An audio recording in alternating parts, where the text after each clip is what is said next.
Bonjour à tous et à toutes, bienvenue sur Kaiser Foot, votre podcast balado-diffusion et maintenant vidéo-diffusion qui parle et traite de la Bundesliga et du football allemand en français.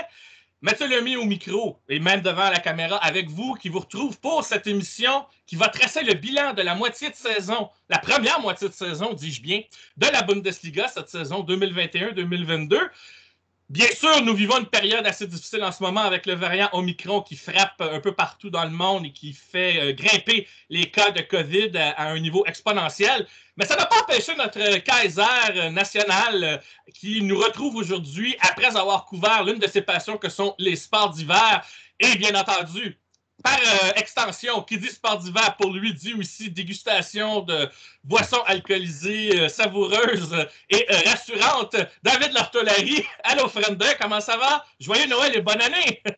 Allô Mathieu, salut à tous. Guten Rutsch ins neue Jahr, comme on dit en Allemagne, et c'est traduisible par bon glissement vers la nouvelle année.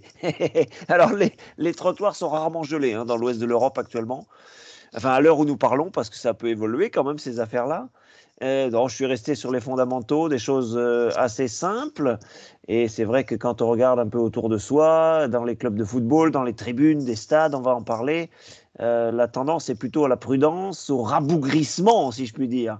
Et on espère quand même que 2022 va nous apporter un petit peu d'excitation, un petit peu de suspense. Et un Bayern, qu'est-ce que je pourrais dire? Vous allez m'aider à trouver le qualificatif, messieurs. Je vous laisse la main. Ah non, mais t'as toute l'émission pour y réfléchir, même si qui dit bilan de Bundesliga ne signifie pas bilan du Bayern automatiquement. Oui, et on retrouve évidemment notre autre consultant et notre autre partenaire et ami qui, lui, de son côté, est venu passer les fêtes au Québec.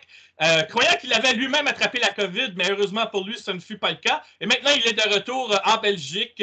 Certes, ce n'est pas le même hiver qu'au Québec, mais je pense étant donné ses origines, je crois qu'il préfère de loin l'hiver au Québec que l'hiver en Belgique. Mais on va le laisser lui dire, on va le laisser par lui-même nous le faire savoir. Anthony Tessier, allô Frenda, joyeux Noël et bonne année en retard, bien sûr. Salut Mathieu, salut à tous. Ouais, joyeux Noël, bonne année à tout le monde. Oui, c'est ça, je suis revenu en Belgique. Non, en effet, c'est pas le même type d'hiver. Là. C'est beaucoup plus, c'est très pluvieux, c'est pas très froid. Il fait environ 7-8 en ce moment, mais c'est un froid très différent avec l'humidité, avec le vent. Le temps gris aussi, qui est pas très, très encourageant, qui est difficile à supporter parfois. Mais bon, on essaie de garder le moral. Il y a le foot de la Bundesliga qui va recommencer. On a des beaux matchs qui s'en viennent, des belles confrontations. Donc, bien hâte de faire le bilan de cette première moitié de saison avec vous, messieurs. Oui, j'ai bien hâte, d'autant plus qu'avec le mercato qui, en ce moment, a lieu, mais on aura l'occasion d'y revenir dans un mois pour la prochaine émission parce que le mercato sera terminé à ce moment-là. Mais vous savez, et Anthony est bien placé pour le parler, juste à vous lancer le nom de Ricardo Pepi, joueur du FC Dallas en MLS qui s'en va en Allemagne. Je trouve que ça m'excite quand même de savoir ça, que des joueurs de chez nous ou des joueurs qu'on a recrutés au sein de notre propre ligue se retrouvent comme ça en Allemagne, cette Bundesliga qu'on aime suivre. Mais avant d'en arriver là, on va revenir sur l'élément essentiel de notre émission, c'est-à-dire le bilan de cette première moitié de saison. Première moitié de saison qui, bien entendu, s'est terminée marquée par cette cinquième vague, évidemment, qui pourrait avoir des conséquences sur la suite de la saison, mais ça, on va y revenir à la toute fin. On va revenir plutôt sur ce qui s'est passé. D'ailleurs, vous avez parlé de la reprise de la Bundesliga, j'en profite pour le souligner. C'est ce vendredi, le 7 janvier, que les activités en Bundesliga vont reprendre pour la seconde moitié de saison avec cet affrontement qui opposera le Bayern de Munich au Borussia Mönchengladbach. Mais avant d'en arriver là, bien sûr, ça, on aura toujours l'occasion d'y revenir. Il faut qu'on fasse le bilan. À commencer, vous le savez, vous connaissez le principe de notre émission. 5 thèmes, 5 sujets. Et pour arriver à résumer cette première moitié de saison en 5 sujets, c'était pas évident, mais on a quand même trouvé de quoi pour le faire. Le premier sujet, évidemment, ça peut paraître aller de soi. Ce sont vos surprises et vos déceptions de cette première moitié de saison.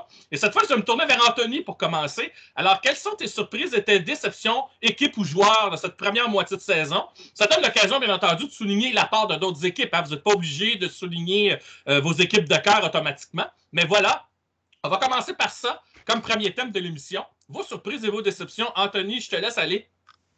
Ben, moi, je vais y aller pour le joueur. J'ai fait 2 choix. D'abord, j'ai choisi un joueur et une équipe. Pour ce qui est du joueur, ben, tout simplement, je vais y aller avec Patrick Schick parce que ce qu'il fait dans cette saison-là, c'est assez incroyable. Oui, on l'attendait en tant que buteur, que premier buteur, bien sûr, du Bayer Leverkusen, mais est-ce qu'on l'attendait à tel point d'avoir 16 buts en 14 matchs en championnat? Je pense pas. Hein. C'est vraiment une première moitié de saison incroyable qu'il a connue. Marque de toutes les façons aussi. Hein. C'est un buteur qui est capable de marquer de la tête, qui est très dangereux dans la surface, qui est aussi capable de marquer avec des frappes de loin, qui est assez agile, assez technique. Donc vraiment un full package, comme on dirait en anglais.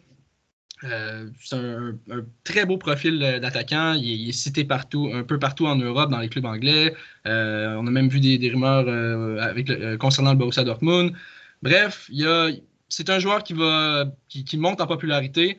On pouvait s'en attendre. Hein. Il avait quand même connu des bons moments au RB Leipzig. Quand il est arrivé au Bayer Leverkusen, les premiers mois ont été un peu plus difficiles, un peu plus timides, mais ça s'est quand même vite placé. Puis maintenant, on voit vraiment que le jeu est orienté vers lui. Hein. On essaie de le cibler le plus souvent possible. On essaie de centrer en sa direction. On essaie de le trouver dans les espaces parce qu'on sait qu'il est très, très, très décisif cette saison.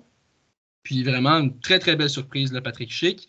Pour ce qui est de l'équipe, j'ai choisi le FC Cologne parce que je pense qu'il n'y a personne qui les attendait à ce niveau-là, aussi haut que ça. Ils sont 8e, si je ne m'abuse, présentement au classement.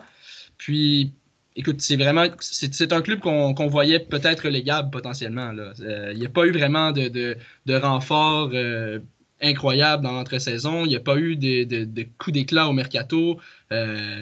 On a essayé de consolider les bases qu'on avait déjà sur la saison dernière. On a réussi à éviter la relégation. Je pense que personne ne les attendait au 8e rang. Puis on a un thème un peu plus tard. Là, je veux pas trop spoiler, là, mais on va probablement parler des entraîneurs. Probablement que M. Baumgart va être dans mes grâces parce que vraiment, c'est un travail incroyable qu'il fait avec cet effectif-là. Il a amené des joueurs comme Anthony Modeste, vraiment qui s'était éteint, si on veut. Hein. Il avait perdu sa touche de buteur. Cette saison, très, très beau retour. Il y a certains autres joueurs aussi qui ont connu une belle renaissance au FC Cologne cette saison. Donc, vraiment, très, très belle surprise de cette équipe de Cologne pour cette première moitié de saison. Pardon. Donc, tu t'en tiens à des éléments positifs, c'est très bien. Je vais me tourner du côté de David maintenant pour savoir quelles sont ses surprises et ses déceptions. Mais le connaissant, je pense qu'il va trouver encore une façon de nous surprendre, même si ça fait quand même 2-3 ans qu'on travaille ensemble sur ce projet d'émission de Kaiser Foot. David a toujours ce don de venir nous... pas de tourner les coins ronds, au contraire, mais d'attaquer les angles morts qu'on a tendance à oublier en Bundesliga pour souligner les surprises et ses déceptions. Alors, j'ai bien hâte de l'entendre à ce sujet. Vas-y, David, nous t'écoutons. Non, alors c'est vrai qu'il y a forcément des personnages ou des équipes ou des tendances qui peuvent être transversaux pour nos thèmes de synthèse, nos thèmes de discussion. Moi, je vais attaquer d'emblée sur un homme dont les compétences concrètes, dont l'application des compétences présumées m'a beaucoup déçu, c'est Mark Van Bommel. On pourra éventuellement l'évoquer à nouveau plus tard, mais quand j'ai appris que Wolfsburg allait démarrer la saison avec Mark Van Bommel, je me suis dit, là, ils ont trouvé un calibre, ils ont trouvé un homme qui va vouloir tout écraser sur son passage, qui va vouloir s'affirmer, qui va pouvoir qui va pouvoir utiliser son costume de patron sur le terrain comme entraîneur, et je me suis trompé, j'ai été largement déçu. On a compris que Mark Van Bommel n'avait pas réussi à pénétrer, à ruisseler dans le vestiaire, n'avait pas réussi à appliquer ses compétences présumées dans le vestiaire de Wolfsburg, qui, il est vrai, ce n'est pas forcément uniquement de sa faute, est assez éclaté, est assez satellisé. C'est ma principale surprise négative pour moi sur les premiers mois de la saison 2021-2022, et sa direction en a tiré les conséquences puisqu'il a été remplacé. Après, on ne va pas discuter forcément du rebond qu'il y a eu derrière puisque ça a fait pchit avec Kofeld, mais Van Bommel, déception, c'est la déception qui me vient en premier à l'esprit. Et puis les surprises, je pense qu'on peut considérer la destinée des 3 promus notamment 2 d'entre eux, comme une surprise. Que Borum soit aussi constant, soit aussi solide, soit aussi apte à la première division est quand même une surprise de mon point de vue. Et le classement de Borum est plutôt flatteur, pas par rapport à ce qu'il produit, cet effectif-là, mais par rapport à ce qu'on pouvait imaginer ou attendre. Et à l'inverse, la surprise Greuther Fürth, on savait que cette équipe était une belle petite équipe de deuxième division. On espérait quand même qu'elle puisse au moins lutter sur certaines parties en première division. Il n'en a rien été. Greuther Fürth, dès la première journée, et sauf exception, a démontré dans cette saison que c'était une équipe de deuxième division. Et si nous étions durs, ce n'est pas forcément mon propos, parce que je ne m'attendais pas à des miracles de la part de cette équipe, mais si nous étions durs, nous dirions que Greuther Fürth n'a rien à faire en première division. Et de fait, la sanction sportive va être logique et Greuther Fürth va descendre en fin de saison, malgré quelques éclats par-ci par-là. Alors là, pour le coup, ce serait un miracle si cette équipe devait se maintenir. On en a vu des miracles dans le football, à court, à long terme, sur un match, sur une saison. Là, pour le coup, je ne vois pas trop comment ce serait possible. On a même vu quelques petits brins de frustration arriver par-ci, par-là dans cette équipe, parce qu'à force de perdre 4-0, 6-1 et 5-0, on finit par avoir la sensation de ne pas être à sa place. Voilà les premières esquisses que je peux vous donner, messieurs. C'est un homme un petit peu décevant dans les compétences qu'on pouvait attendre de lui, Mark Van Bommel. Et puis sur les promus, j'en cite 2. Borum, très bien, Greuther Fürth en dessous de ce qu'on pouvait attendre, même si les attentes étaient modestes concernant ce club de Bavière. C'est vrai. Et d'ailleurs, quand on regarde le classement, on peut dire sans se tromper que Greuther Fürth sera forcément relégué, retournera en deuxième division. On évoquera le thème justement de la relégation un petit peu plus tard, mais au moins on écarte Greuther Fürth de l'équation pour l'instant, puisqu'avec seulement 5 points, 11 points d'écart sur le plus proche poursuivant, qui est Arminia Bielefeld, ça relève de la mission quasi impossible d'espérer pouvoir se sortir de la relégation pour Greuther Fürth. Moi, de mon côté, je vais commencer avec les déceptions, je vais commencer avec le négatif. Je ne peux pas faire autrement que d'évoquer la déception que le Borussia Mönchengladbach cette saison, 14e avec 19 points, malgré l'arrivée de Adi Hütter à la tête de cette équipe. Visiblement, les choses n'ont pas décollé encore. Et reflet de cette saison, première moitié de saison difficile, Marcus Thuram, j'aime pas nécessairement évoquer individuellement des joueurs pour faire des constats négatifs ou positifs ou des surprises ou des déceptions, mais je ne peux pas faire autrement que de penser que la déception de Borussia Mönchengladbach est reflétée par l'énorme déception que représente Marcus Thuram, qui pour moi est un bien meilleur joueur que ce qu'il a affiché en première moitié de saison. On dirait que depuis qu'il a craché au visage d'un adversaire lors de la fin de la saison dernière, il n'est plus le même joueur. J'espère que son père va lui parler pour le relancer un peu. Je pense que c'est un bon joueur. Il a tout pour se revenir sur les rails.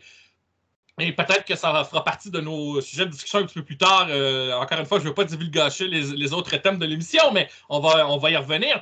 Mais en attendant, pour moi, le Borussia Mönchengladbach est une énorme déception. Comme je le disais, 14e au classement avec 19 points. Déjà 8 défaites d'enregistrées, moins 10 au différentiel de but. C'est une équipe qui cherche sous Adi Hütter.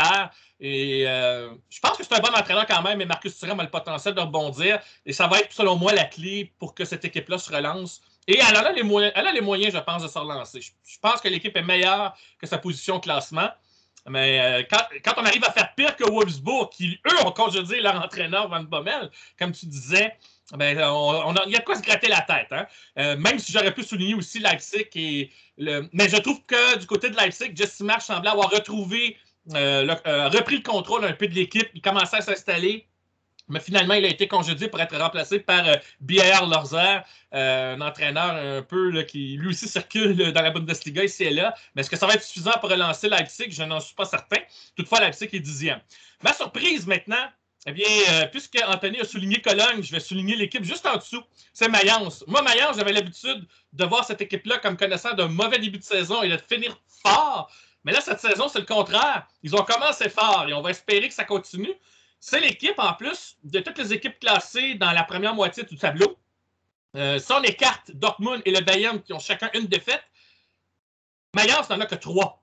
Toutes les autres équipes, même en avant, en ont plus. Il y a l'Hertha Berlin qui a 3 défaites, mais Que 3 matchs nuls, pardon. En fait, il y a très peu de matchs nuls. C'est Mayence, on gagne beaucoup de matchs. Je dis des défaites, mais en fait, c'est les matchs nuls. C'est ça qui arrive quand on lit mal, des fois, sur l'écran. Mais je me corrige. Mais toujours est-il que Mayence connaît un très fort début de saison. Ça, j'avoue, je ne m'y attendais pas du tout de la part de cette équipe qui est dirigée par un jeune entraîneur danois, Bo Svensson, ancien défenseur de cette équipe. Il n'y a pas si longtemps d'ailleurs, et qui a commencé à peine depuis 2019 comme entraîneur, et finalement arrive avec Mayence cette saison, et arrive à créer quelque chose au sein de cette équipe contre toute attente. Je ne connaissais pas Bo Svensson, l'entraîneur, parce qu'il est encore jeune à ce poste, mais je dois avouer que ce qu'il a montré et les matchs de Mayence que j'ai vus cette saison, franchement, ont de quoi me surprendre. Et Mayence, donc, a 24 points, et 9e au classement, 1 point derrière Cologne qui est 8e. Anthony l'a souligné tantôt. Donc, il faudra espérer de Mayence, peut-être soit que cette équipe respire un peu mieux en seconde moitié de saison. Peut-être que Svensson a réussi à convaincre les joueurs. Bon, on ne peut pas toujours continuellement lutter et avoir des résultats en fin de saison pour espérer survivre en Bundesliga. Il faut qu'on commence fort cette fois. Et visiblement, l'équipe a semblé convaincue. Et c'est sûr qu'ils ont profité des ratés de Leipzig, de Wolfsburg, de Mönchengladbach, mais voilà, c'est la cruelle loi du sport. Pendant qu'il y a des équipes qui trébuchent, c'est aux autres d'en profiter. Et on peut dire que Mayence a su largement en profiter. Rapidement, une autre surprise pour moi, c'est Hoffenheim, mais moindre parce que j'étais persuadé, moi, après ce qu'on avait vu la saison dernière, Hoffenheim avait été affecté par les blessures, affecté par la COVID aussi. J'étais certain, moi, que sous Sébastien Honest, que cette équipe-là allait se relancer. Eh bien, actuellement, Hoffenheim est 5e avec 28 points. L'équipe connaît une très, très bonne première moitié de saison. Et Hoffenheim, donc, mérite sa 5e position. Et à égalité au point avec Leverkusen, qui est 4e. Alors, attention à Hoffenheim dans le détour. Peut-être une déception rapide, je la souligne comme ça, mais je crois que l'équipe va se redresser quand même. C'est Stuttgart qui est actuellement 16e, donc position de barragiste. 17 points seulement. Première moitié de saison difficile, mais je pense que Stuttgart a les moyens de se relancer. Mais il va falloir quand même peut-être mettre les bouchées doubles parce que devant eux, Wolfsburg et Mönchengladbach voudront se relancer aussi et ça va lutter, selon moi, très fort. Mais on va garder ça pour la thématique que je vais évoquer un peu plus loin. Donc, je pense qu'on va faire le... J'avais une petite. J'avais mal compris, je pense, le schéma. Je pensais qu'on commençait par les surprises et qu'on terminait par les déceptions. Donc, j'ai mentionné mes 2 surprises au début. Je n'ai pas mentionné mes déceptions. Je vais faire ça vite, là. La première, c'était Daniel Malen. Parce qu'on l'attendait en tant que, bon, je ne vais pas dire grand sauveur au Borussia Dortmund, mais c'était le... Ça n'existe pas, les grands sauveurs. Non, exactement. Exactement, mais on l'attendait en tout cas pas mal plus décisif que ce qu'il est présentement. Seulement 2 buts en Bundesliga. A été quand même pas mauvais en Ligue des Champions, mais vu les résultats du club en Ligue des Champions, on ne peut pas vraiment être très excité de ça. Je pense que pour les 30 millions qu'on a payés au PSV Eindhoven, c'est peut-être pas ce à quoi on s'attendait. On l'attendait en tant que titulaire indiscutable. C'est pas le cas. Il n'est pas capable de percer l'alignement à tous les matchs. Et vraiment pas aussi décisif qu'un Jadon Sancho qui devait remplacer éventuellement dans l'effectif. C'est sûr que du côté du staff, on essaie toujours de le vanter puis de dire, bon, c'est pas le même type de joueur que Jadon Sancho, il faut qu'il s'adapte au niveau de la Bundesliga. Il y a un gap, comme on dirait en anglais, une marche à franchir entre le championnat néerlandais puis le championnat allemand, c'est sûr. Mais il y a des joueurs qui l'ont mieux fait que lui. Hein. Un joueur qui est aussi dominant que Malen l'était avec Eindhoven. On s'attendait peut-être que, surtout avec un club de premier rang comme le Borussia Dortmund, lorsqu'on est bien entouré, on est entouré d'autres joueurs étoiles, d'autres vedettes, peut-être d'être plus décisif face au but. Donc, je pense que Daniel Malen, sa marge de progression est incroyable. Là. C'est un joueur qui a un immense potentiel, excellente technique, très rapide, est capable de mettre des très beaux buts, belles frappes, sauf qu'il va falloir qu'il démontre ça dans la deuxième moitié de la saison. Puis rapidement, mon équipe de déception, tu as parlé, David, de Van Bommel. Je vais aller dans la continuité. Ma déception, c'est Wolfsburg, hein, parce qu'on se rappelle en début de saison, on flirtait avec les 4 premiers rangs du championnat. On était 4e, même 3e, je pense, à un moment donné. On était invaincu en 5 matchs, si je me rappelle bien, là, dans les 5 premiers matchs du championnat. Puis on se disait, bon, ça y est, c'est la renaissance à Wolfsburg. Van Bommel a mis la patte sur l'effectif, a apporté son jeu. On est dans la continuité de ce qui avait été amené avec Glasner et tout. Puis finalement, ben, ça s'est écroulé. Hein. Moi, j'avais prédit en début de saison que Wolfsburg, avec le recrutement qu'ils avaient fait, avait été quand même assez judicieux, avait comblé des postes où il y avait des manques, où il y avait eu des départs aussi. Puis finalement, ben, ça s'est avéré une prédiction assez faible de ma part. Mais bon, ça arrive au meilleur, hein, comme on dit. Donc oui, Wolfsburg, pour l'équipe, là, vraiment ma déception en cette première moitié de saison. Oui, et justement, pour continuer un peu suite à mon erreur tantôt lorsque j'ai parlé de Mayence, donc Mayence s'affiche 7 victoires, 7 défaites, 3 matchs nuls. Donc, ce que je voulais dire dans le fond, c'est que là où je suis épaté, c'est que Mayence, au moment où on a joué 17 matchs et complété la moitié de saison, l'équipe a autant de victoires que de défaites. 7-7. C'est quelque chose d'assez inattendu. Quoique, quand tu parlais de Cologne tantôt, tu as dit 6 victoires, 4 défaites, 7 matchs nuls. C'est aussi impressionnant. Mais Mayence, c'est ça, c'est un jeune entraîneur et les joueurs, même Jean-Philippe Mateta qui avait contribué à garder l'équipe en Bundesliga la saison passée, est en prêt à Crystal Palace en ce moment. Et il n'est même pas dans l'équipe, ce sont des joueurs qu'on ne connaît pas au sein de Mayence, mais Bruce Vincent en a fait un groupe, une unité, une force de frappe qui, même modeste, trouve le moyen d'aller chercher des résultats. Alors, c'est ça que je voulais souligner pour conclure. Et c'est là-dessus que se termine notre premier thème. On va passer tout de suite au thème suivant. Cette fois, c'est au niveau de ce que j'appellerais quel club qui surperforme et quel club sous-performe. Et au point où ça pourrait peut-être se répertorier dans la seconde moitié de saison. C'est-à-dire que là, vous regardez le classement et vous vous dites cette équipe-là est soit trop basse ou soit trop haute au sein du classement et ça pourrait changer rapidement. Alors, je vais me tourner cette fois du côté de David pour commencer. À ton avis, quel club surperforme en cette première moitié de saison et quel club a sous-performé? Et au point que tu penses que dans la seconde moitié de saison, il pourrait avoir un portrait bien différent. Eh bien, c'est pas si simple, j'ai l'impression, cette saison dans le classement. Je vais procéder un petit peu par élimination pour que vous compreniez mon propos. C'est difficile de dire que le Bayern, qui a quelques points d'avance, a sur- ou sous-performé. C'est le standard habituel. C'est difficile de dire que le Borussia Dortmund, qui est deuxième, a sur- ou sous-performé. Alors, on peut être déçu. Il y a eu une courte défaite contre le Bayern. C'est pas aussi flamboyant qu'on aimerait. Il y a des soucis en défense, etc., etc. Mais le Borussia est néanmoins, pardon d'être un peu brutal, à sa place. Derrière, on pourrait dire Fribourg a surperformé, je ne suis pas sûr. Je ne suis pas sûr parce que s'il est là, ce n'est pas par hasard, c'est par ses propres muscles, mais c'est aussi parce que les autres ont peut-être moins bien carburé qu'on aimerait, mais simplement le Bayer Leverkusen 4e, ce n'est pas surprenant. Offenheim, peut-être Offenheim, on va se dire, tiens, 5e, c'est flatteur. Mais non, parce que Sébastien Denes fait un super travail avec cette équipe.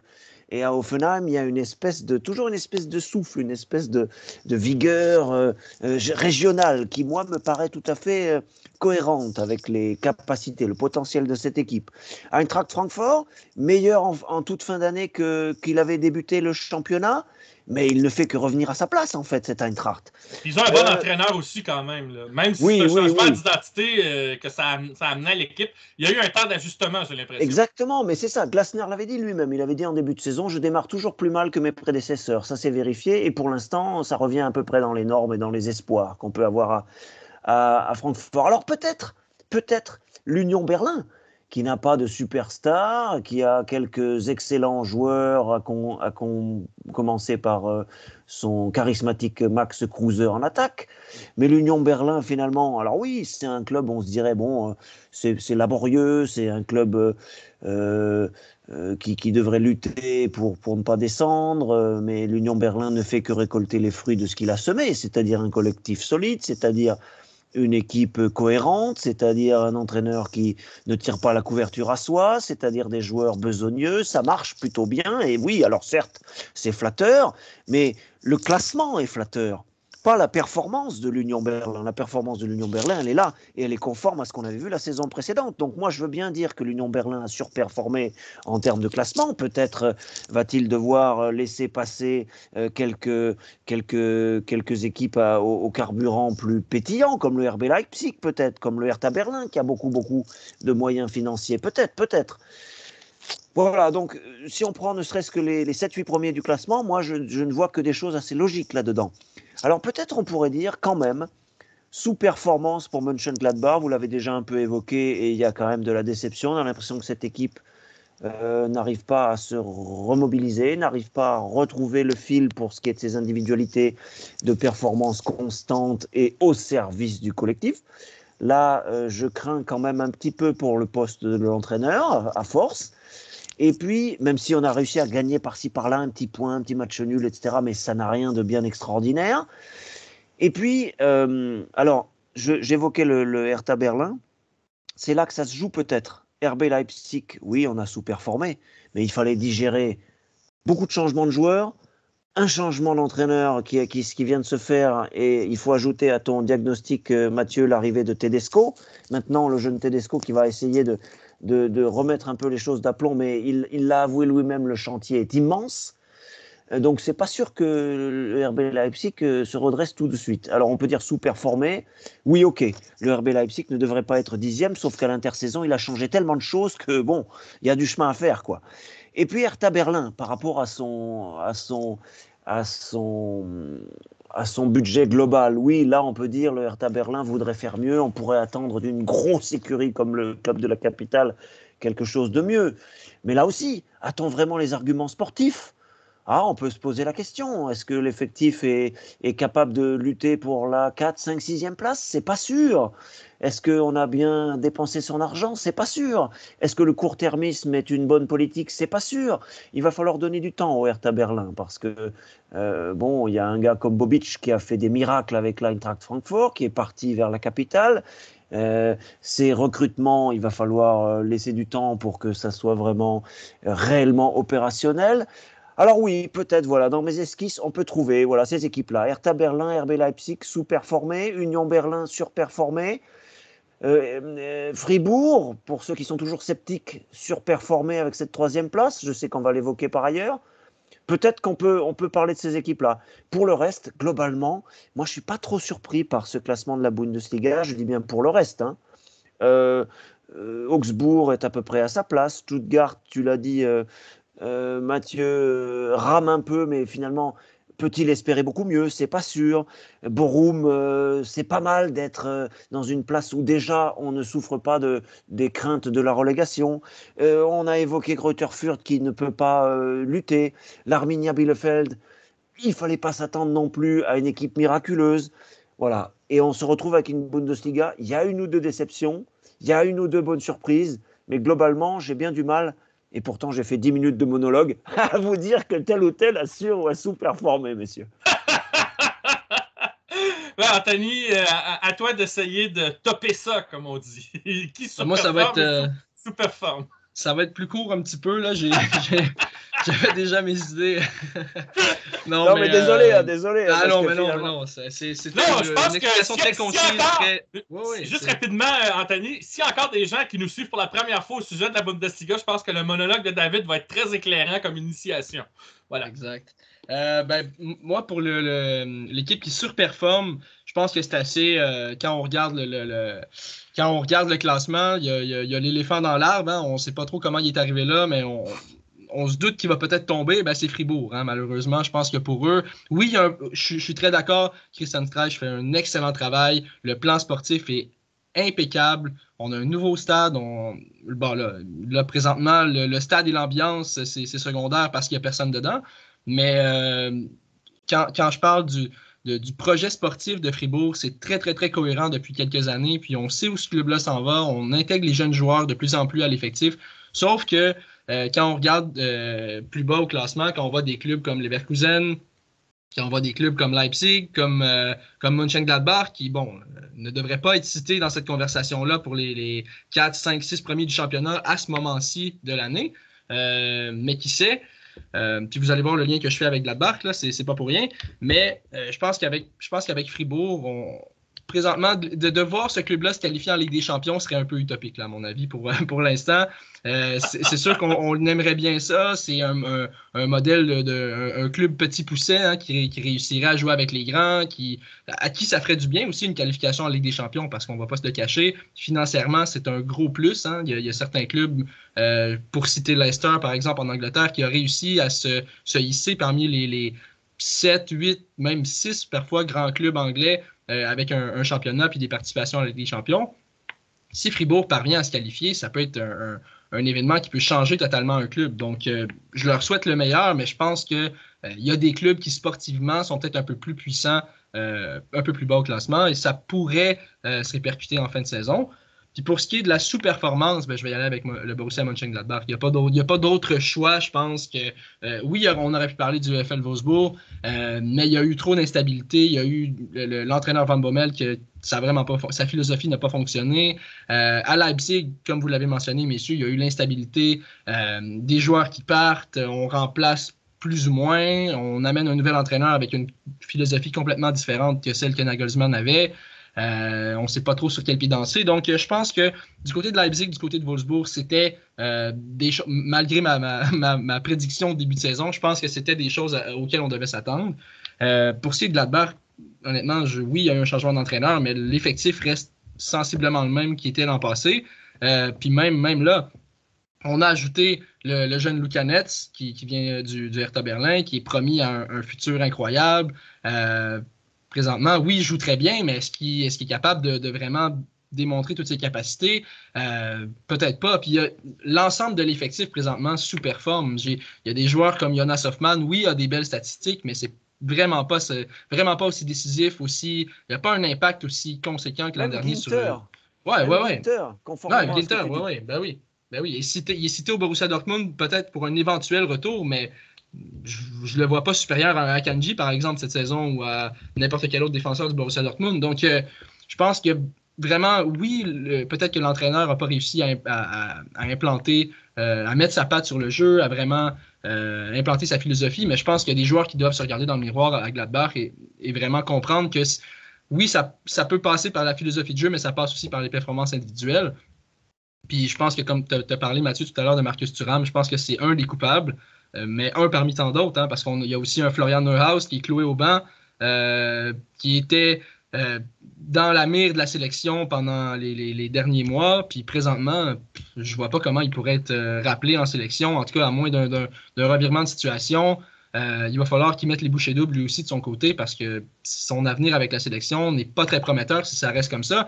C'est pas en grattant des 5-6 minutes par match qu'on réussit à être en équipe d'Allemagne. Donc, je pense que grosso modo, cette équipe-là doit se relever, puis je ne m'attends pas à ce qu'elle soit reléguée. Là. On a assez de qualité pour éviter même les barrages, mais si on veut espérer, peut-être se qualifier pour la Ligue Europa, peut-être même juste lutter pour le ventre mou, comme on dit, la mi-tableau, il va falloir redoubler d'efforts. Oui, ça renvoie à ce qu'on disait dans le premier thème, au fond, ce qu'on vient de résumer là, mais en s'orientant vers autre chose. Personnellement, je pense aussi que Mönchengladbach a sous-performé, tout comme Wolfsburg. Mais j'ignore si, en deuxième moitié de saison, qui va avoir la meilleure relance, en fait. Ça va dépendre effectivement, et Anthony, tu viens de le spécifier, de plusieurs facteurs. C'est la même chose aussi pour Leipzig. Hein? On n'a pas parlé d'André Silva, que beaucoup croyaient qu'à Leipzig, ils avaient enfin trouvé leur buteur. Mais visiblement, c'est là qu'on voit toute la différence entre un profil de joueur et l'identité d'une équipe. Visiblement, avec Leipzig, l'identité de cette équipe-là, avec André Silva, la mayonnaise a tardé à prendre et il semble avoir encore des problèmes à prendre en ce moment. André Silva n'a que 5 buts alors qu'à Francfort, il cassait tout. En plus, il entre en quarantaine en raison de la pandémie. Il entre en quarantaine. Donc, les problèmes ne sont pas terminés avec lui. Ah, ben là, ça va aller de mal en pis. Ben, Bière Lorzer, il est payé sans doute pour trouver des solutions, vu que maintenant, qu'on a congédié l'entraîneur. Ce qui est rare à Leipzig, habituellement, on donnait la chance aux coureurs. Surtout que Jesse March était un entraîneur du cru. Il a grandi dans l'organisation, il connaissait très bien la politique de l'organisation. Avec un peu de patience, je pense que ça aurait fonctionné. Parce qu'il faut se rendre compte, et on l'avait dit, en début de saison, quand tu sacrifies plein de bons joueurs, dont certains s'en vont même au Bayern, n'est-ce pas, enrichir l'effectif du Bayern, il faut que tu t'attendes à en payer le prix à un moment donné. Tu ne les remplaces pas du jour au lendemain comme ça. Et c'est ça qui est arrivé cette saison. Et André Silva, c'est un exemple il ne vient pas combler automatiquement un besoin parce qu'il faut encore qu'il se moule à l'équipe. Et là, en plus, il ne sera pas là en quarantaine. Ça ne viendra pas arranger les choses. Néanmoins, je pense que ces équipes-là ont sous-performé, sont capables de mieux faire quand on regarde ce qu'il y a sur papier et aussi au vu de ce que ces équipes-là ont montré ces dernières saisons en termes de qualité. Mais visiblement, les changements d'entraîneurs au sein de ces organisations-là ont été compliqués. La transition par rapport peut-être à des idées neuves, même s'il y a des choses de base qu'on veut conserver, c'est parfois compliqué pour certains joueurs. Wolfsburg, d'ailleurs, l'a très bien compris. C'est une équipe qui encaisse beaucoup plus de buts cette saison et forcément, cette équipe-là en paye le prix parce que c'est pas une équipe qui, malgré un Wout Vegas que j'adore et qui a continué de produire, c'est pas une équipe qui marque des tonnes de buts. Alors forcément, tu te retrouves avec un différentiel négatif et qui dit différentiel négatif, ben dit plus de défaites que de victoires à l'arrivée.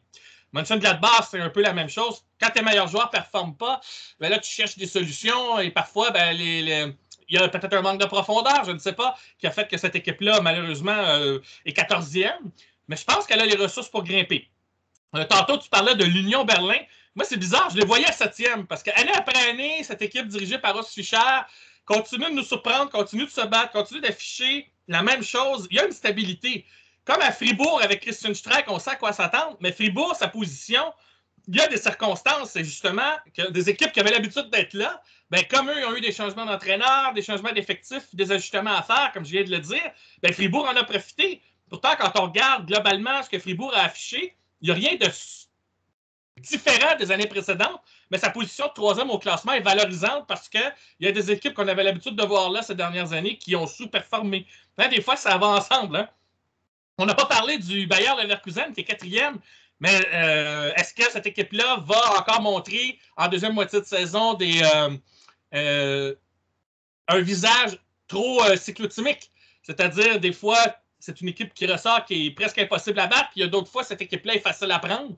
Bon, heureusement, cette saison, Leverkusen n'a pas vécu un revers qui a mentalement marqué les esprits comme l'an dernier lors de ce match contre le Bayern qui est arrivé avant la pause de la mi-saison, alors que Leverkusen était 2e et disputait la première place, et ça leur a coûté mentalement. Là, cette saison, je pense qu'ils ont quand même les outils pour rester là. C'est à suivre. Ça va être à suivre. J'ai envie de dire que le 6-1 contre le Bayern a peut-être fait mal, mais bon. Mais sauf que là, Leverkusen, à ce moment-là, dans la tête, c'est comme on n'était pas dans la course à la première place. Là. Non, c'est pas la même situation. C'est ça, c'est pas la même situation. Mais ça, on doit parler franchement à travers tout ça. Moi, je pense que Stuttgart va sortir de la relégation, de la position de barragiste. Je pense que Stuttgart a plus les moyens que Augsbourg, qui est devant, pour remonter un peu au classement aussi. Alors que Bochum, qui est 12e avec 6 victoires, ce qui est flatteur, mais n'a que 4 points d'avance sur Bielefeld, qui est en 17e place. Moi, je pense que Bochum va malheureusement avoir un retour à la réalité en deuxième moitié de saison et ça risque d'être plus difficile.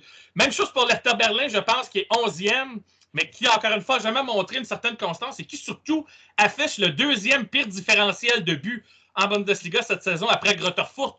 Alors, moi, j'ai l'impression que Berlin et Bochum, eux, leur position au classement, c'est un peu trop valorisant. Mais en regardant les quarts de points, je me dis que ces équipes-là ne sont pas sorties de l'aubergine. Excusez le jeu de mots.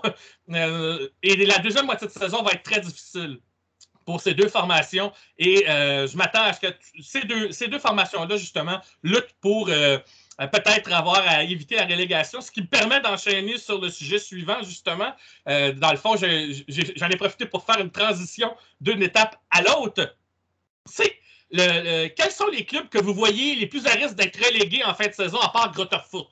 Si, et seulement si, pendant le mercato, peu importe que ce soit des joueurs qu'on ne connaisse pas, parce que ces équipes-là n'ont pas de moyens financiers comme le Bayern, s'il n'y a pas de changement à court terme pour les aider à se maintenir, quels sont les clubs que vous voyez le plus à même d'être relégués, peu importe la position de classement actuelle? Alors déjà, avec les clubs qui surperforment et sous-performent, je vous en ai souligné 2 d'avance. Comme ça, je n'aurais pas à m'exprimer sur cette question. Alors, Bochum et l'Hertha Berlin, moi, j'y crois à risque d'être relégués. Alors que je pense que Bielefeld et Stuttgart peuvent encore, plus Stuttgart que Bielefeld, par contre, peuvent encore sortir du lot, même si Augsbourg aussi, selon moi, est encore en danger. Ça va être une lutte à 4. Parce que je pense que Gladbach et Wolfsburg vont grimper un peu au classement, là, j'en suis persuadé. Bref, pour moi, ça va se dessiner entre Bielefeld, Augsbourg, Bochum et l'Hertha Berlin. Ça va jouer entre ces quatre-là pour moi. Alors, du côté de David, qui vois-tu là, lutter pour la relégation s'il n'y a pas de changement? Bien entendu, là, en termes de mercato, peut-être que tu as des échos quelque part où tu vois que ces équipes-là vont chercher à peut-être s'améliorer. Hein? On sait que l'Hertha Berlin a parfois des moyens financiers un peu plus grands que les autres et pourrait peut-être tenter à se renforcer sur le plan qualitatif. Bref, je dis ça comme ça, ce sont des hypothèses, mais qui vois-tu lutter pour la relégation dans la deuxième moitié de saison, là, sincèrement? Ben, c'est une grosse cote que de considérer que le Hertha Berlin, qui a un gros budget, ferait partie des équipes qui descendent. Vous connaissez hein, le système en Allemagne. Il y a un club qui descend, deux clubs pardon, qui descendent directement et un club qui dispute un barrage aller-retour. Mais je parlais de lutter, pas nécessairement qui va être relégué à la fin non plus. Oui, exact. On a donc Greuther Fürth qui est en retard et qui devrait logiquement, inéluctablement descendre. Ça veut dire qu'il y a une place pour une descente directe qui est actuellement occupée par l'Arminia Bielefeld, qui est une équipe assez faible pour la première division quand même, hein, bien sûr. Donc on peut imaginer assez logiquement ces deux équipes-là descendre, même si l'Arminia a peu de retard actuellement. 1 point, 2 points, 3 points, 4 points sur la moitié des équipes qui la précèdent. Hein, donc rien n'est fait à ce niveau-là. Moi, je ne suis pas très rassuré concernant Stuttgart parce qu'il y a très peu de matchs gagnés pour l'instant pour le VfB. Très peu de matchs gagnés. Il y a eu des turbulences. Il y a eu l'affaire Silas Wamangituka. Il y a eu, avec le retour de Sven Mislintat, la nécessité pour ce grand scout, ce grand recruteur, de voir sur du moyen et du long terme. Et je ne suis pas sûr qu'à court terme, ça fasse ses preuves donc tout de suite. Hein. Donc Stuttgart, pour moi, c'est un warning, c'est une lumière orange qui clignote. Attention, parce qu'il n'y a pas eu beaucoup de victoires, ils n'ont pas eu la possibilité d'enchaîner. Là, on est sur le classement strict, hein, Greuther Fürth, Arminia Bielefeld, Stuttgart. Augsbourg me paraît un peu plus dans sa culture, susceptible, dans sa culture de la lutte aussi, susceptible peut-être de tenir le choc du stress de la relégation, du stress d'une éventuelle descente. Il y a des guerriers dans cette équipe encore aujourd'hui, même si c'est une équipe qui ne peut pas prétendre à faire partie des 10 premiers pour le moment. Donc Augsbourg, je suis un peu moins inquiet. Non, il y a des choses qui peuvent mal se goupiller pour des équipes dont les effectifs sont dispersés, notamment psychologiquement, notamment mentalement. Wolfsburg, Mönchengladbach, tu as focalisé tout à l'heure sur Marcus Thuram. Je ne suis pas sûr que ça soit peut-être le seul. Enfin, ça doit pas être le bouc émissaire pour nous, hein, bien sûr, dans notre analyse. Non, je dis juste que ça peut être un fer de lance ou un reflet par rapport à d'autres, mais j'ai mentionné lui parce que vraiment, sa sous-performance, si on veut, détonne énormément. Et je ne sais pas si ça rejaillit un peu sur les autres, comme quoi. Parfois, le talent de certains joueurs ou ce qu'il apporte au sein de l'effectif en complémentarité, ça a un rôle aussi. C'est vrai pour Pléa aussi. Alors peut-être que. Oui, aussi.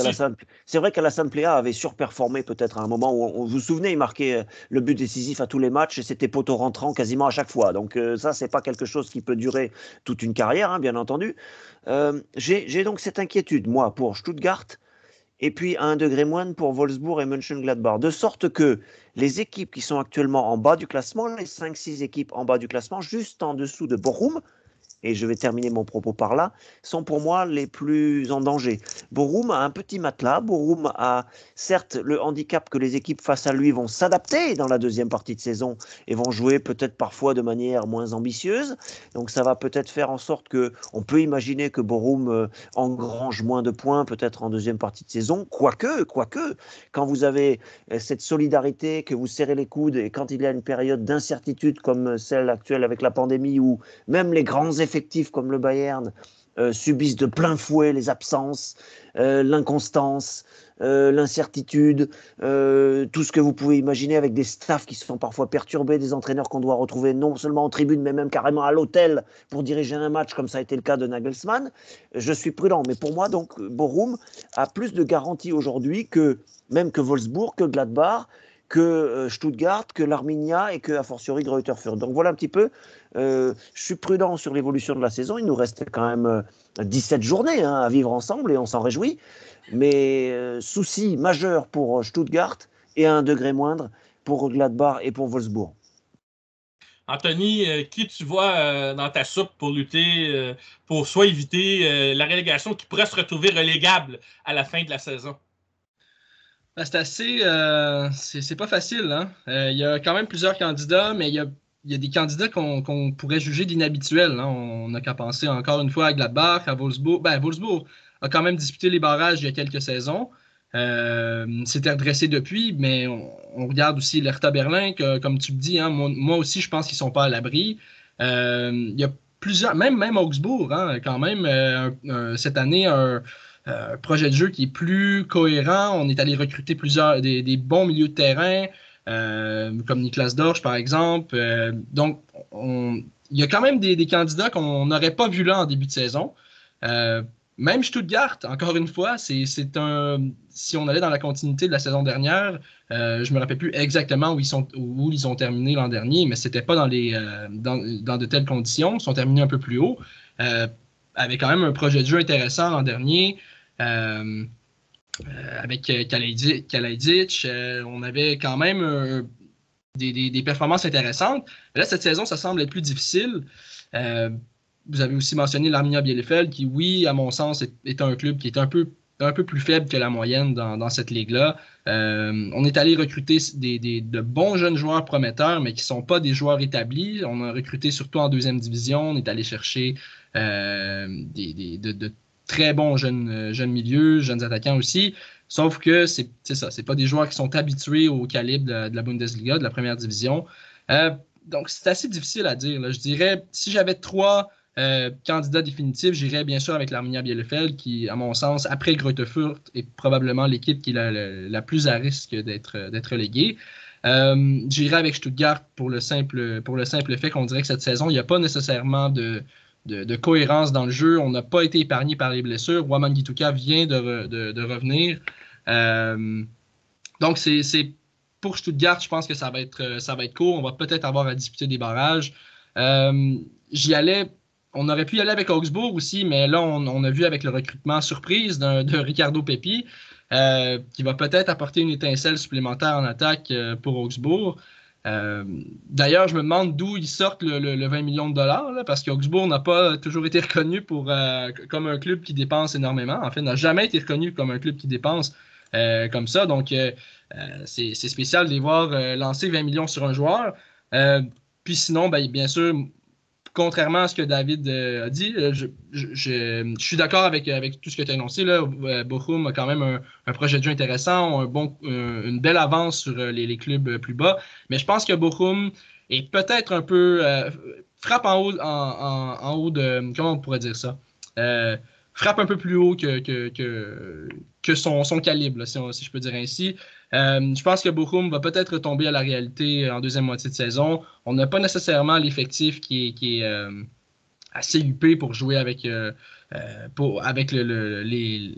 milieu de terrain, le milieu de tableau de cette Bundesliga.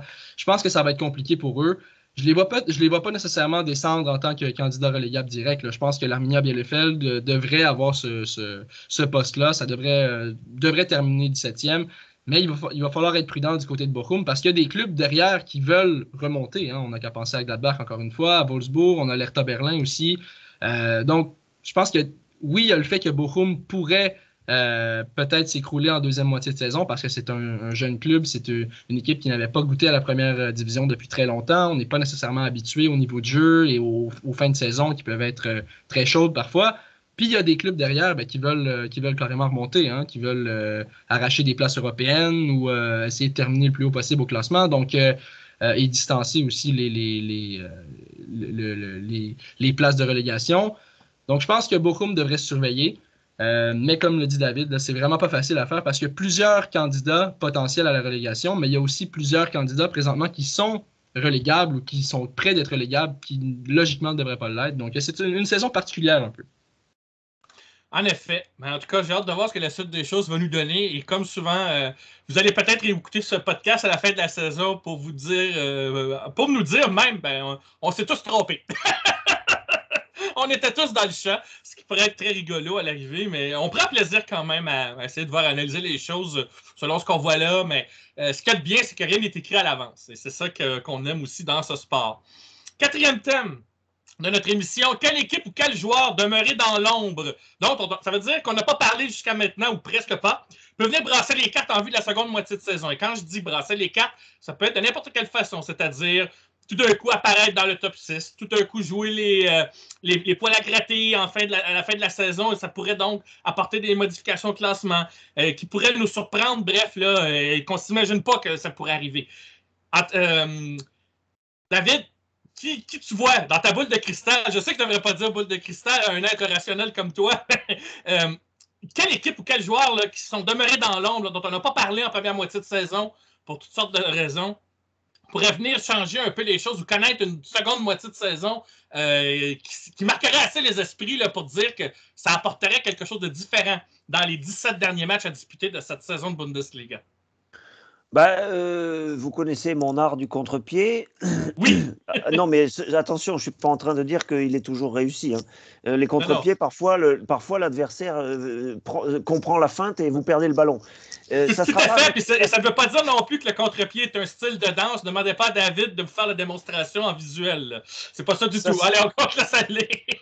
Ça sera pas Michael Cuisance et j'en suis déçu parce que ce talentueux joueur français fantasque qui avait réussi à Gladbach n'a pas réussi à s'imposer du tout à Munich dans l'environnement concurrentiel du milieu de terrain du Bayern, et Michael Cuisance, s'en va vers l'Italie. C'est l'un des transferts de dernières heures au moment où nous avons préparé notre podcast. Ça ne sera pas Michael Cuisance et c'est dommage parce qu'il y a peut-être la place dans un club comme le Bayern avec les absences, avec l'hécatombe soit de blessés, soit de personnes sur le flanc en raison du virus.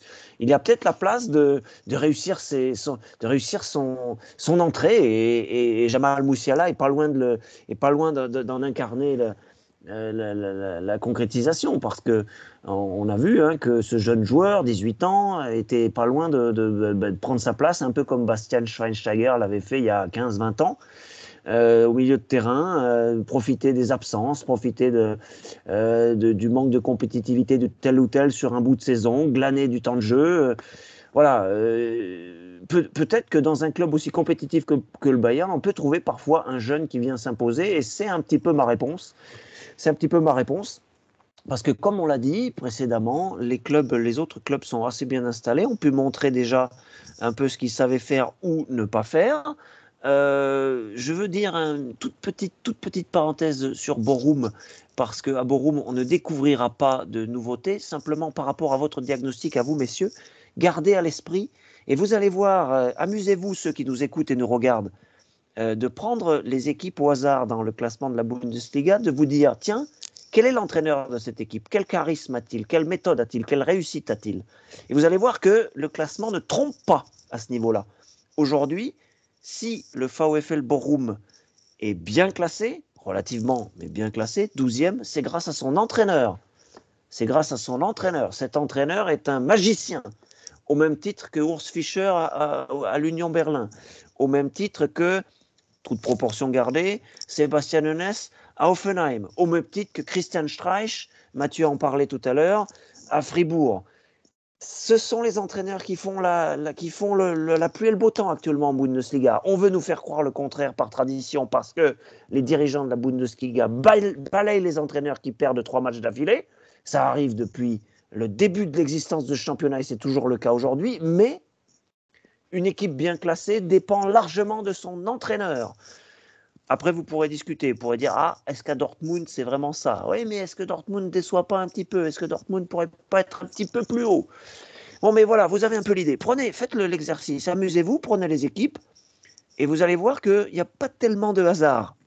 Les équipes qui ont les entraîneurs, qui ont un bon savoir-faire, qui ont un bon relationnel, qui ont de bonnes qualités managériales, qui ont de bonnes qualités technico-tactiques, qui ont un staff intéressant, réussissent. Et moi, c'est ça que je vois. Et donc, je terminerai par ce propos-là par rapport à ta question, Mathieu. Peut-être que dans la deuxième partie de saison, on peut, à la faveur d'un entraîneur qui dégage, d'un autre qui arrive, ça peut être un adjoint, ça peut être une recrue, on peut avoir un changement grâce à ça, plus qu'un joueur, parce que le joueur, il est une partie de 10 coéquipiers plus lui qui sont sur le terrain, donc c'est marginal. En revanche, un entraîneur, lui, peut changer beaucoup de choses, surveiller les entraîneurs et surveiller ceux qui pourraient éventuellement arriver en cours de saison. Moi, c'est plutôt cette vision-là, ce regard-là que je voudrais avoir sur la possibilité que quelqu'un qui débarque comme ça ou qu'on n'avait pas vu venir modifie fondamentalement le cours des choses. Parce que sinon, alors oui, vous pouvez avoir un joueur qui réussit une magnifique demi-saison. Vous vous souvenez, avec Hoffenheim, il y a une dizaine d'années, Hoffenheim était deuxième à la trêve et son attaquant Ibišević avait tout cassé, avait cartonné. Il me semble qu'après, il s'était blessé, tendon d'Achille ou quoi, et puis Hoffenheim avait chuté. Oui, un joueur peut faire la destinée d'un club sur une demi-saison, mais on ne va pas jouer non plus à la boule de cristal. En tout cas, moi, je vous dis que les entraîneurs sont essentiels dans cette Bundesliga et ce sont eux qui, en arrivant éventuellement en cours de saison, ou parce qu'il y a eu un changement dans le staff, parce qu'il y a eu un changement de politique, parce que, et ça on ne sait pas, il y a eu un recrutement miracle, on fait en sorte que le puzzle soit complet et l'entraîneur, de mon point de vue, a toujours le rôle principal. Et toi, Anthony, que vois-tu dans ta boule de cristal? Je dis ça, je prononce boule de cristal avec ironie, hein, vous l'avez remarqué.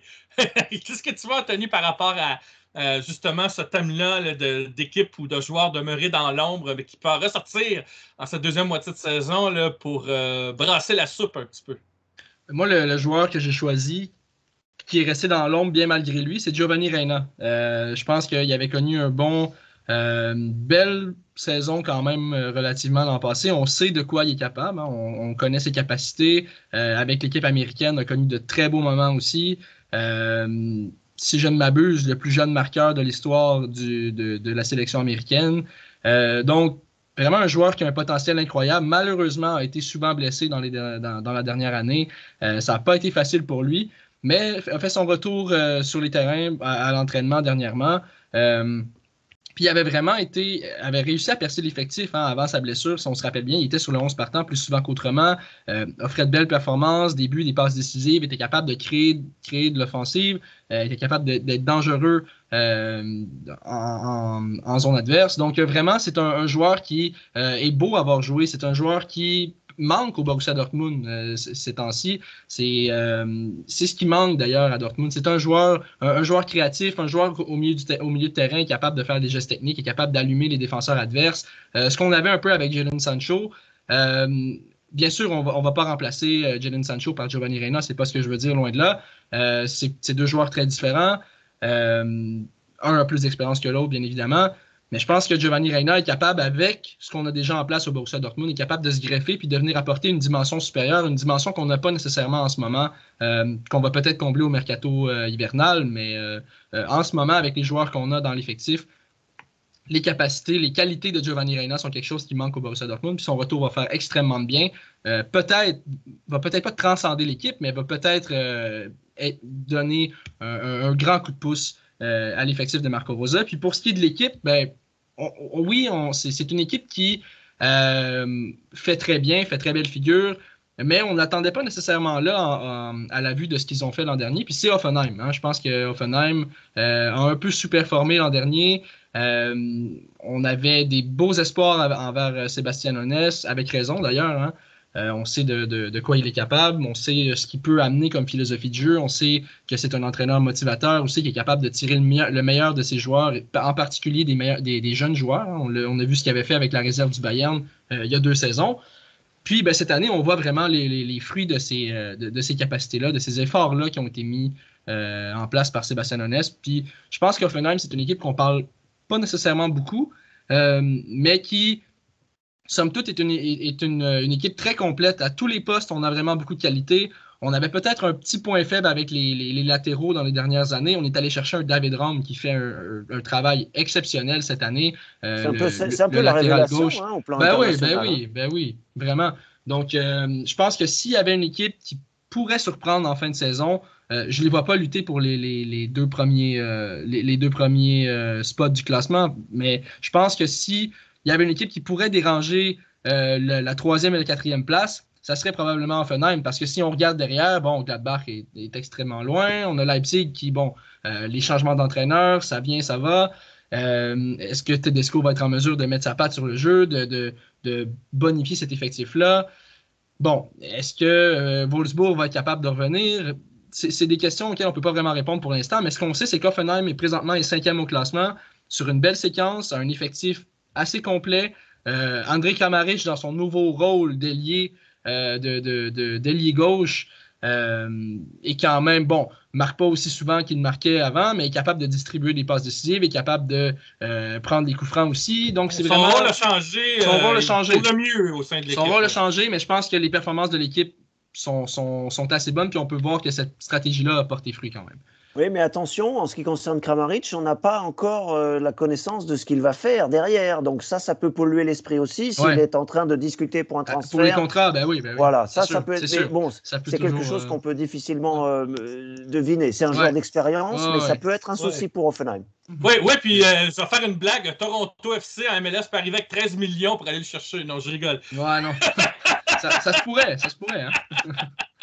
Mais bon, pour en finir avec cette catégorie-là, oui, je pense qu'Offenheim vraiment est l'équipe qui pourrait surprendre en fin de course. Puis on regarde aussi avec la quantité de jeunes joueurs vraiment qui ont réussi à bien performer dans cet effectif-là. C'est assez impressionnant. Puis je pense que Sébastien Honest est vraiment l'homme de la situation à Offenheim. Puis ça se démontre dans les résultats. Donc, c'est un excellent choix. Moi, il y a 2 joueurs. Il y en a un dont on a parlé plus tôt cette saison, sur lequel j'aimerais mettre l'accent. D'abord, Florian Wirtz avec Leverkusen. J'espère qu'en deuxième moitié de saison, en première moitié de saison, on a parlé de lui un peu. On a senti qu'il y a eu une éclosion. J'ai le sentiment qu'il peut encore en montrer davantage. J'ai hâte de voir en deuxième moitié de saison si ça va se maintenir. Ça peut baisser aussi, on ne sait jamais. Mais c'est un des joueurs que j'aimerais voir poursuivre l'évolution de manière positive. Mais il y en a un autre dont j'aimerais parler et qu'on n'a pas parlé dans cette émission et qu'on n'a pas encore parlé depuis le début de saison. Mais par contre, quand on a commencé l'émission à Casa Foot, David et moi, on avait parlé de lui un peu. C'est un joueur qui voyageait et qui est revenu à Cologne et qui est en train de montrer qu'à Cologne, il a fait sa niche. Et on en parle un peu, mais je pense qu'il est une des raisons pourquoi Cologne connaît une bonne saison. Et je m'attends à ce qu'on le voit un peu plus en lumière. Si jamais Cologne devait maintenir son niveau de performance en deuxième moitié de saison, c'est Anthony Modeste. Anthony Modeste, vraiment, là, avec Cologne, semble s'être trouvé une niche là-bas. Ça semble être le club avec lequel il performe le mieux. Et des fois, là, ça arrive souvent dans la carrière d'un joueur de foot qu'on dit ouais, il y a des clubs, il y a des endroits où on est bien, hein? On performe mieux là que n'importe où ailleurs parce qu'on est bien là où on est. Hein? On disait ça de Diego Maradona à Naples, alors qu'avec Barcelone, ça n'avait pas marché. Je sais que je sors le gros exemple, là, mais il y a des joueurs comme ça qui sont faits pour jouer avec tel type d'équipe ou avec telle région, qui s'enracinent là-bas. Et je pense qu'Anthony Modeste, je regardais ses statistiques, il est dans l'ombre d'à peu près toutes les statistiques offensives de la plupart des équipes parce qu'effectivement, le Bayern, Borussia Dortmund, Anthony, avec Erling Haaland, tout ça, il y a Patrick Schick que tu as mentionné tout à l'heure. Il y a des joueurs qui sont à l'avant-scène. Mais Anthony Modeste, je regardais à peu près à tous les niveaux, on dirait qu'il est toujours derrière, mais il est derrière dans à peu près toutes les catégories. Comme quoi, on dirait qu'il est devenu un joueur plus affirmé, plus complet avec Cologne. Et c'est sur lui que je voulais insister pour parler de cette thématique-là de joueur de l'ombre. Je m'attends à ce qu'en deuxième moitié de saison, il poursuive sur cette lancée-là parce qu'il a montré qu'en tout cas, au sein de la formation de Cologne, il est à son aise. Et même tellement que même, quand tu l'envoies ailleurs, c'est sûr qu'il disparaît. Il n'est pas le joueur auquel on s'attend, mais à Cologne, ça marche. Pour une raison. Vous savez pourquoi, messieurs? Oui, David, explique-nous justement pourquoi ça fonctionne. Je pense que tu peux d'entre nous, tu es celui qui pourrait nous l'expliquer le mieux. Ah ben là, le recyclage, je dis bien recyclage, parce que c'est non seulement à la mode, mais c'est un terme noble. Le recyclage, c'est Stéphane Baumgart, c'est l'entraîneur à la casquette qui a remis à la mode cette espèce de béret. Oui. Non, Stéphane Baumgart, c'est lui qui a remis en route, qui a remis en selle ce vieux cowboy qui est Anthony Modeste. C'est magnifique, tu as raison de dire que lui peut enflammer la Bundesliga, c'est vrai. Mais si Cologne est là, c'est grâce à Stéphane Baumgart qui a des capacités de manager largement au-dessus de la moyenne, digne de Hansi Flick et Christian Streich, très clairement. Si je peux me permettre, David, tu parles un peu du 5e thème, gardien en réserve pour le thème suivant, parce qu'on parle des entraîneurs dans le 5e thème, justement. Non, mais c'est pour expliquer, tu as raison, c'est pour expliquer le rebond d'Anthony Modeste. Et concernant Florian Wirtz, c'est la même chose. C'est-à-dire, est-ce que Seoane va réussir à garder dans la cocotte minute son jeune milieu de terrain pour que celui-ci ne veuille pas surjouer, pour porter sur ses épaules tout seul, comme numéro 10, son équipe de Leverkusen? Moi, là, je vois un potentiel explosif. Et vous avez raison de surveiller Hoffenheim, messieurs, vous êtes des experts, parce que Leverkusen est beaucoup plus faillible, notamment s'il s'en remet au talent génial de son milieu de terrain, parce que si Florian Wirtz commence à surjouer, à vouloir tout faire à façon Michel Platini et Kai Havertz, Leverkusen va se prendre les pieds dans le tapis et Hoffenheim sera là pour en profiter. C'était ma parenthèse sur Wirtz et sur Modeste, dans deux visions un peu différentes. Plutôt optimiste pour Modeste, plutôt pessimiste pour Leverkusen. Et qui annonce la couleur pour le 5e thème, bien entendu, puisque là, on va parler des entraîneurs. Je voulais conclure toutefois avec un 3e et dernier joueur qui, selon moi, est resté dans l'ombre, mais qui pourrait aussi aider une équipe comme Mönchengladbach à se relancer, parce que lui, je pense qu'il n'a pas déçu en cette première moitié de saison, mais il est resté dans l'ombre à cause de tout l'échec du club. C'est Nico Elvedi. Nico Elvedi, actuellement, est le meilleur passeur à ce qu'on appellerait là, dans le jeu de la construction du jeu. On dit l'open play en anglais, là. Mais c'est actuellement celui qui a le pourcentage de réussite le plus élevé et il a une large avance sur tous les autres. C'est donc un joueur sur lequel il va falloir compter si Mönchengladbach espère se relancer. Et il est resté dans l'ombre, justement, par rapport à justement des noms qu'on a mentionnés tantôt. Anthony avait bien fait de rappeler, et toi aussi, David, qu'il y a un collectif, effectivement, derrière. Et c'est justement parce que ça ne dépendra pas uniquement que de l'entraîneur et de Marcus Thuram. Je pense qu'il va falloir surveiller Nico Elvedi. Ça va passer par lui, selon moi, la relance de Mönchengladbach, parce que lui, au contraire, je pense qu'il a répondu présent. Et son rôle va, selon moi, être accentué dans la deuxième moitié de saison si Mönchengladbach veut remonter dans le classement de la Bundesliga. Alors voilà, je voulais le souligner parce que, justement, Elvedi représente ce type de joueur que moi j'aime. C'est celui dont les statistiques contribuent au collectif par, justement, la réussite de ses passes dans l'entrejeu. Et c'est là-dessus que moi, je voulais porter l'attention. Alors voilà, 3 beaux noms comme ça à mettre sous la dent comme joueurs. Donc, Nico Elvedi, Anthony Modeste et Florian Wirtz. Même si Florian Wirtz, on en a, je l'avoue, un peu plus parlé cette saison. Mais bon, il y a toujours moyen, je pense, à ce qu'on en parle encore plus davantage en espérant qu'il continue sur sa lancée. Et David a bien complété le propos à son sujet. Alors, bien sûr, là, j'ai annoncé la couleur pour le dernier thème de l'émission. Quel entraîneur va retenir l'attention ou l'a déjà retenu à vos yeux en cette première moitié de saison?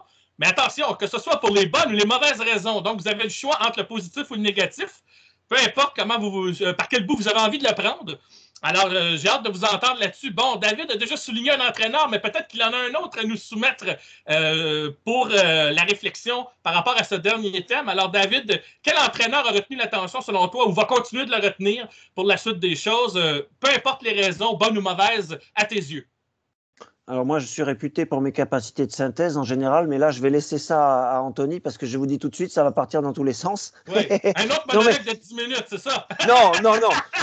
Non, mais alors, il y a un point commun. On a cité plein de monde. On a cité Sebastian Hoeneß, Hoffenheim. On a cité Stefan Baumgart, Cologne. On a cité Bo Svensson, Mayence. Voilà, trois noms, par exemple, qui sont des entraîneurs qui ont comme point commun d'ouvrir le jeu, de proposer de l'enthousiasme, de proposer du punch, de proposer du rythme, de se mettre à la hauteur de leurs joueurs. C'est-à-dire qu'on n'est pas le magistère, on n'est pas là à la chaire de l'université en train d'expliquer ce qu'il faut faire sans aucune communication avec les joueurs en question. Je ne dis pas que c'est forcément la bonne méthode, en tout cas c'est une méthode qui actuellement est à la mode et qui fonctionne. Donc Baumgart, Svensson, Sebastian Hoeneß, dans la foulée des réussites précédentes, Hansi Flick par exemple récemment, Jürgen Klopp aussi à Liverpool maintenant, avec Dortmund avant. Voilà des entraîneurs qui sont modestes, qui sont ouverts au public et à la discussion, qui proposent un jeu dynamique, qui proposent quelque chose qui correspond un petit peu à ce qu'on attend d'un football professionnel qui est aussi un spectacle, quelle que soit la qualité de leur effectif. On peut considérer que l'entraîneur de Bochum et de l'Union Berlin sont des entraîneurs qui ont un peu les mêmes qualités, mais évidemment, avec l'effectif qu'ils ont, ils ne peuvent pas proposer le jeu du Bayern, bien entendu. Ça fait quand même déjà beaucoup de personnes intéressantes. Moi, je vois 2 entraîneurs à suivre, et je ne serai pas original du tout. Le premier, c'est Nagelsmann, parce qu'il va falloir voir. Il se dit à lui-même qu'il est capable de gagner la Ligue des Champions. C'est le moment de voir ça. Ça nous permet aussi de sortir un peu de la Bundesliga et de voir si le Bayern peut vraiment arriver en finale de Ligue des Champions et la gagner. Ce serait incroyable pour un entraîneur de cet âge. Il faut bien le dire. En même temps, c'est un jeune entraîneur qu'on disait souvent prometteur, mais il faut qu'il confirme par des titres. C'est souvent ce qu'on dit. Les titres font foi de beaucoup de choses. Et le deuxième, Anthony en parlait aussi, Tedesco, un prodige qui avait emmené Schalke à la 2e place du championnat pendant un moment, puis qui la saison d'après a complètement sombré, qui est parti, pardon, c'est un peu méprisant ce que je vais dire, mais qui est parti se ressourcer à Moscou pendant un moment et qui revient maintenant en Bundesliga. Et je pense que c'est un choix très intéressant pour Leipzig, mais il va falloir peut-être quelques semaines avant que vraiment il puisse transmettre son message qui est assez fin. C'est un prodige. Il avait terminé premier, je crois, de la classe d'âge des entraîneurs époque Nagelsmann, si je me souviens bien. Il avait terminé premier de l'année de formation des entraîneurs. La meilleure note, ça ne fait pas de vous un manager hors pair, mais en tout cas... Non, mais d'ailleurs, il n'y a pas la même étiquette que Nagelsmann. Non, tout à fait.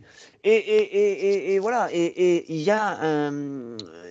Enfin, pour ainsi dire, les entraîneurs qui sont pourtant réputés, qui ont pourtant une expérience, jusqu'ici, ont eu plus de mal. Oliver Glasner, oui, il a fallu du temps pour qu'il s'installe. C'est pas encore extraordinaire avec l'Eintracht Francfort, il faut bien le dire. Adi Hütter est en difficulté, un entraîneur très réputé, à l'ancienne un petit peu. Les entraîneurs plus anciens ont pris un coup de vieux quelque part avec tous ces jeunes aussi, hein. Et voilà, donc ça fait plein de fenêtres à ouvrir pour moi. Et je répète encore une fois ce que je disais un peu plus tôt dans notre discussion. Les entraîneurs sont les baromètres des performances actuelles. Et pour moi, leur savoir-faire explique énormément de choses. Leur savoir-faire humain, managérial et bien entendu aussi technique, moderne, adapté éventuellement aux nouvelles technologies et au nouvel environnement du football. Et toi, Anthony, au niveau des entraîneurs, qu'est-ce que tu as à nous dire à ce sujet-là? Quel entraîneur là, que tu as vu ou qui a retenu ton attention pour le moment cette saison ou qui va continuer de retenir ton attention pour la suite des choses, que ce soit pour les bonnes ou les mauvaises raisons? Ben pour les bonnes raisons, je ne serai pas très original. J'ai choisi Christian Streich et Stefan Baumgart pour la simple et belle raison que Christian Streich est 3e présentement en Bundesliga, une place qualificative potentiellement en Ligue des Champions, avec un effectif, comme je l'ai mentionné plus tôt, qui ne présageait pas ça en début de saison. Oui, on a un projet sportif collectif cohérent, encore une fois, il faut le mentionner, sauf que par rapport à d'autres clubs qui sont derrière, on ne s'attendait vraiment pas à les voir performer de cette façon-là. Puis je pense qu'encore une fois, on se répète d'année en année, mais c'est tout à l'honneur de Christian Streich qui a mis en place vraiment un projet incroyable à Fribourg. Puis je pense que une qualification pour l'Europe, que ce soit en Ligue des Champions, que ce soit en Ligue Europa, que ce soit en Conference League, ça serait vraiment le point culminant vraiment de ce projet sportif-là. Puis ça serait excellent pour la continuité de ce projet-là parce qu'on aurait l'aspect financier qui s'ajouterait à ça. Donc oui, Christian Streich sans aucun doute. Puis pour ce qui est de Stefan Baumgart, encore une fois, Cologne, on ne les attendait pas nécessairement aussi haut cette saison. Comme vous l'avez dit, messieurs, il a réussi complètement à relancer un Anthony Modeste qui, sa carrière allait un peu dans tous les sens. Il est parti en Chine, ça n'a pas fonctionné. Revenu en Allemagne, ça a plus ou moins fonctionné. Maintenant, cette saison, ça fonctionne très bien. On est à 11 buts, je crois, en 17 matchs, quelque chose comme ça.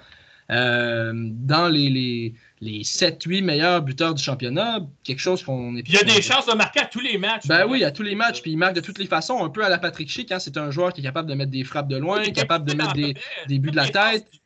Il est impliqué dans à peu près toutes les phases. Exact. Comme j'ai dit tantôt, c'est un joueur dont on ne se doute pas, mais il est là tout le temps. Exact. Donc, vraiment, Stefan Baumgart a réussi à mettre son empreinte sur le jeu du FC Cologne, a réussi à vraiment tirer le meilleur de ses joueurs, autant les plus vieux que les plus jeunes, a réussi à redonner une deuxième chance à certains joueurs qui étaient peut-être qui étaient moins titularisés par les années passées.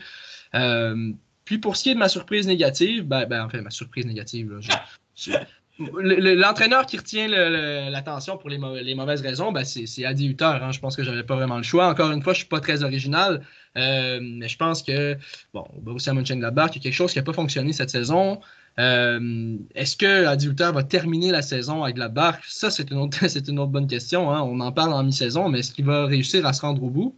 C'est pas dit, hein, parce comme vous l'avez mentionné, un entraîneur qui perd 3-4 matchs d'affilée en Bundesliga, son espérance de vie est assez réduite. Là, on est sur des résultats assez peu cohérents, assez peu constants. On perd un match, on en gagne un, on fait un match nul, on en perd deux. C'est très, très, très dur à prédire parce qu'on a un effectif qui est très, très beau, qui est très complet. On a des belles personnalités de joueurs aussi. On a, encore une fois, je me répète, mais des qualités techniques exceptionnelles dans cet effectif-là. Puis on n'arrive pas à obtenir des résultats. Donc, à un moment donné, il faut comprendre, il faut voir où est le problème. Peut-être que l'adaptation d'Adi Hutter ne s'est pas fait au mieux, puis peut-être que son style de jeu qu'il avait préconisé avec l'Eintracht Francfort, peut-être que ça ne fonctionne pas nécessairement avec je ne veux pas dire des grosses têtes, mais des joueurs qui peut-être ont plus d'ego que certains joueurs pouvaient l'avoir à l'Eintracht. C'était un collectif à l'Eintracht qui était peut-être un peu plus égal. Il n'y avait pas nécessairement de joueurs qui sortaient du lot, de super vedettes qui ont des transferts à plusieurs vingtaines de millions de dollars ou autres. Peut-être que Adi Hutter n'est pas nécessairement l'entraîneur qu'il faut pour gérer une situation comme ça. Puis je pense que personnellement, c'est la mauvaise surprise pour moi chez les entraîneurs en Bundesliga cette saison. C'est en cette première moitié de saison, en fait. Oui. Moi, rapidement, je veux souligner quand même le travail de Marco Rose du Borussia Dortmund, de tous les entraîneurs qui sont passés par la chaise musicale qu'on a largement évoquée. C'est celui qui s'en est le mieux tiré et qui, en plus, a réussi à démontrer que même avec la perte d'Erling Braut Haaland pendant un bon bout de temps au sein de Dortmund, il a gardé le contrôle de son effectif. Il a su prendre des choses en main pour que Dortmund maintienne quand même un niveau de qualité assez élevé. Puisque Dortmund est quand même deuxième, puis il y a quand même 5 points d'avance devant Fribourg. Ça continue comme ça, je pense que Dortmund sera le bon deuxième et ne devrait pas en déroger. Marco Rose a vraiment amené, a montré des signes qu'on pouvait stabiliser un peu plus les choses au sein de Dortmund, parce que lors des dernières saisons, parfois il y avait des contre-performances, il manquait de constance dans certains aspects du jeu. Il reste encore des choses à corriger, j'en conviens, mais au moins... comment je pourrais dire, Marco Rose a su amener quelque chose collectivement d'un peu plus cohérent pour que cette équipe-là ne dépende pas trop de certains joueurs. Et il y a encore une marge de progression. Anthony a mentionné Giovanni Reyna tantôt. Donc, il y a encore la possibilité de s'améliorer. Alors, je voulais souligner son travail parce que c'est le seul qui est arrivé au sein d'une nouvelle équipe et qui a eu quand même du succès par rapport à un effectif sur papier là, qui était cohérent. Si on compare avec ce que vous avez mentionné tantôt et dont on a parlé aussi à Adi Hutter avec Mönchengladbach, par exemple, là, pour ne pas le répéter sa mention. Donc, je voulais souligner son travail. Rapidement, Sébastien Hoeneß à Hoffenheim, mais moi, j'avais aucun doute qu'il allait réussir. Et finalement, les circonstances atténuantes n'étant plus là par rapport aux insuccès de l'an dernier, son équipe est 5e et David l'a mentionné tantôt, ce n'était pas immérité. Donc, ça a le mérite d'être souligné. Et un autre aspect positif, je veux parler quand même de Urs Fischer avec l'Union Berlin. Pour une 3e année de suite, son équipe est encore dans le premier, ce que j'appellerais le haut du panier au classement. Il est 7e et à égalité au point avec Francfort. Donc, il y a encore la possibilité d'une place européenne. C'est impressionnant ce qu'il arrive à faire avec l'Union Berlin. Urs Fischer, année après année, quand même, il arrive pour garder l'effectif comme éveillé, affamé comme ça, alors qu'à un moment donné, on se dit, ouais, le message d'un entraîneur, à un moment donné, ça peut devenir lassant à force d'être répété. Et Urs Fischer semble avoir trouvé toujours une façon de garder ses joueurs bien concentrés. Et ça, il faut quand même le souligner. C'est positif. J'ai parlé tantôt de Bo Svensson, donc je ne vais pas le répéter, sauf pour vous dire que ça n'a rien à voir avec l'acteur suédois du même nom qui était vedette de série B dans les années 70-80. Hein. Il y avait un acteur qui avait le même nom comme ça, Bo Svensson, un grand blond. Pour ceux de ma génération qui connaissent le cinéma et qui avaient le même nom. Donc, ne pas confondre, ne pas confondre avec cet acteur, même si c'est, comme je vous l'ai dit, là, le même nom. Du côté de mes déceptions, j'aimerais quand même mentionner qu'avec l'Hertha Berlin, Tayfun Korkut, malgré que l'Hertha est en bonne position, quand je regarde les statistiques, je ne suis pas nécessairement impressionné. Et c'est pour ça que j'ai dit que ce club-là était, selon moi, à risque d'être encore en lutte pour la relégation. Je n'ai pas senti une signature qui me permet de croire que l'Hertha Berlin est dans la bonne direction pour l'instant. Il peut me faire mentir plus tard cette saison, mais je voulais en profiter pour le souligner. Je pense que c'était... parce qu'il y a eu quand même beaucoup de changements d'entraîneurs au sein de cette équipe, on s'en rappelle. Mais là, visiblement, avec Hertha Berlin, oui, on a des moyens financiers, on a de l'argent, mais comment je pourrais dire? C'est pas encore concluant. J'ai hâte de voir là, si ça va finir par se concrétiser. Et souligner aussi que Pellegrino Matarazzo, mais je ne lui jette pas la pierre, mais comme entraîneur de Stuttgart, d'aller voir à la position de barragiste, ça me déçoit. Et on va espérer que cette équipe-là se relance et ça va passer, entre autres, par le travail de Pellegrino Matarazzo à la tête de cette équipe qui, selon moi, peut mieux faire quand même là, de façon globale. Et il est capable de mieux faire, soyons honnêtes. Mais ça va m'amener une transition qui va en même temps nous acheminer vers la conclusion de l'émission. Parce qu'on nous a posé beaucoup cette question au sein du public, messieurs, figurez-vous, et je suis sûr que vous avez votre opinion là-dessus. On commence à voir de plus en plus d'entraîneurs allemands à l'étranger. C'est un sujet qui revient à la une, surtout que juste après notre émission la dernière fois, à la fin novembre, on a un certain Ralf Rangnick qui est devenu l'entraîneur-chef par intérim de Manchester United. Ça fait mine de rien le 3e entraîneur allemand à la tête d'une grosse cylindrée anglaise, puisqu'on a parlé de Jürgen Klopp à Liverpool et bien sûr de Thomas Tuchel avec Chelsea, les Blues. Là, ça en fait un 3e, même s'il est là par intérim. David, je sais qu'il va nous répéter que c'est un génie, Ralf Rangnick. Je vais le laisser donc faire le panégyrique de cet homme tout à l'heure. Mais moi, ma question rapide, juste une réponse rapide. Est-ce que vous voyez d'autres entraîneurs allemands aller entraîner à l'étranger? Parce que là, visiblement, on commence là, au sein de clubs, des clubs en dehors de l'Allemagne à regarder de ce côté des entraîneurs de la Bundesliga pour dire il y a des entraîneurs de qualité, puis là, les succès de Jürgen Klopp à Liverpool, Thomas Tuchel avec Chelsea, là, Manchester United s'est tourné de ce côté-là. Est-ce qu'on pourrait voir des clubs, que ce soit en France ou en Espagne, avec même si, par exemple, Barcelone a plus de fidélité avec les Pays-Bas là, par rapport à l'historique, mais le Real Madrid qui s'achète à peu près tout, est-ce qu'à un moment donné, un entraîneur allemand ne pourrait pas diriger le Real? Je dis ça, je ne dis rien, là. Mais est-ce qu'on ne pourrait pas avoir justement une tendance à ce que des entraîneurs allemands de qualité quittent la Bundesliga pour aller entraîner des clubs européens, là, aller sur d'autres cieux en quelque sorte?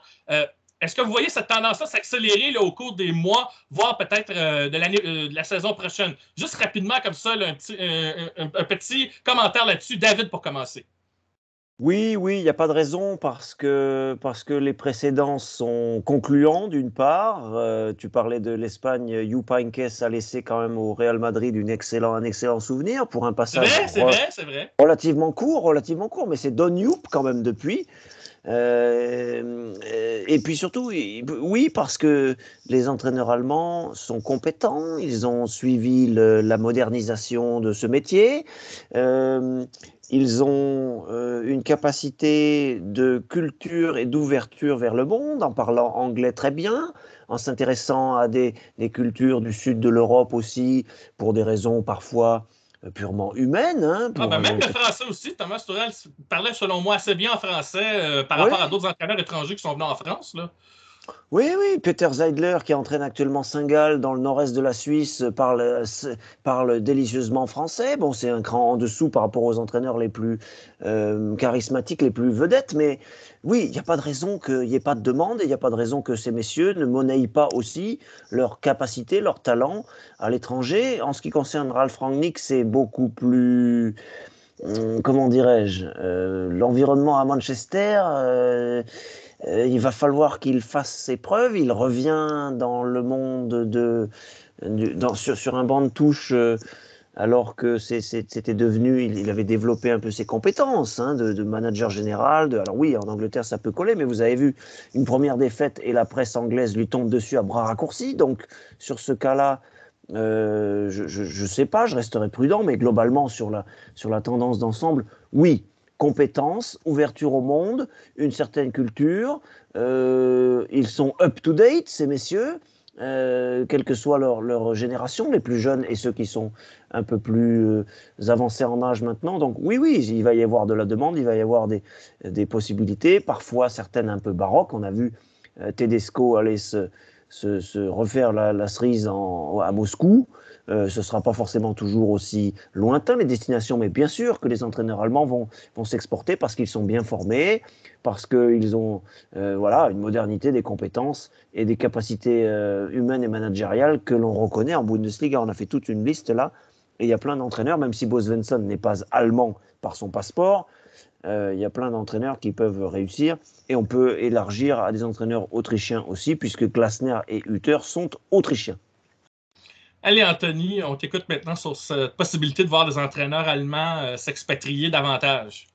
Ben, un peu dans la même voie que David, hein, on le sait, le foot en Allemagne est quelque chose qui est, dès le plus jeune âge, enseigné de façon très méthodique. On essaie d'inculquer aux jeunes joueurs les valeurs de l'esprit collectif avant les performances individuelles. Puis je pense que ça se reflète dans la façon d'entraîner des différents managers.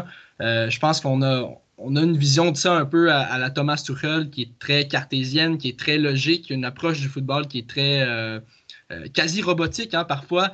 Puis c'est d'ailleurs des choses qu'on peut lui reprocher, qu'on lui a reproché par le passé, notamment à Dortmund. Mais je pense que c'est une des caractéristiques qui fait que les entraîneurs allemands sont très, très prisés par les temps qui courent parce qu'on est capable d'aller chercher dans des clubs qui ont déjà des individualités très intéressantes, qui ont des qualités techniques indéniables. On est capable d'ajouter quelque chose au-dessus qui va gérer tous ces gens-là, qui va être capable de mettre un plan collectif puis de rassembler ces joueurs-là qui ont des qualités techniques incroyables. Ça ne fonctionne pas toujours. Il y a toujours des grosses têtes qui sont plus difficiles à gérer que d'autres. On a vu ce que ça avait donné avec Tuchel au PSG. Mais c'est des choses qui arrivent. Mais si on regarde la norme en Allemagne, la norme des entraîneurs, c'est ça. C'est une approche très à la fois cartésienne, à la fois logique, à la fois très, très stratégique. Puis on a des entraîneurs parfois qui sortent un peu de la norme, comme Jürgen Klopp, qui sont à la fois assez logiques dans leur façon d'approcher le football, mais qui sont aussi de très bons motivateurs. Donc on peut avoir les deux côtés de la médaille. Un Nagelsmann, par exemple, est un peu entre les deux, si je peux me permettre, un peu entre Tuchel, la façon de faire de Tuchel et la façon de faire de Jürgen Klopp, dans le sens où il est très près de ses joueurs, bon motivateur, un gars assez simple qui arrive à l'entraînement en skateboard, mais à la fois aussi capable de projeter ses tactiques sur des écrans géants à l'entraînement, puis capable d'aller d'utiliser des techniques très, très novatrices. Bon, je pense que c'est parmi les qualités qu'on peut nommer des entraîneurs allemands, ça en fait partie. Cette façon de voir le football qui est très, très logique, très stratégique, très, très, très pur.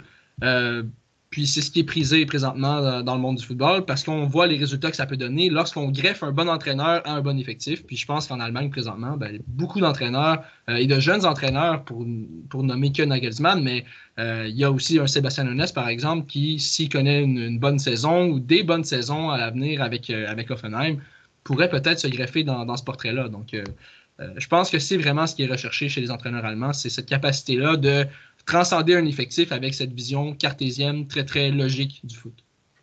Oui, et moi, je rajouterais très rapidement qu'il y a aussi le phénomène inverse. On commence à voir aussi des entraîneurs qui ne sont pas allemands venir entraîner en Bundesliga de plus en plus. Donc, il faut arrêter de croire que la Bundesliga fonctionne en vase clos, est un socle fermé uniquement à l'Allemagne, bien sûr. C'est pas juste aux joueurs, donc, mais on commence à voir des entraîneurs étrangers venir entraîner en Allemagne. Certains ont plus de difficultés que d'autres, c'est normal, mais on sent que c'est pas un univers fermé et qu'il y a des entraîneurs étrangers qui peuvent y réussir et qui sait, éventuellement, il y en a certains qui vont peut-être tenir la dragée haute aux plus grosses cylindrées là, qui sont dirigées par des entraîneurs allemands là, de qualité. Et ça sera un phénomène à suivre et c'est, selon moi, pour le mieux, que ça soit justement ouvert et assez diversifié sur ce plan. Peut-être dernière question rapide, parce que, comme j'ai dit tout à l'heure en début d'émission, la saison va reprendre en fin de semaine en Bundesliga. Donc, la seconde moitié de saison s'entame avec cet affrontement Bayern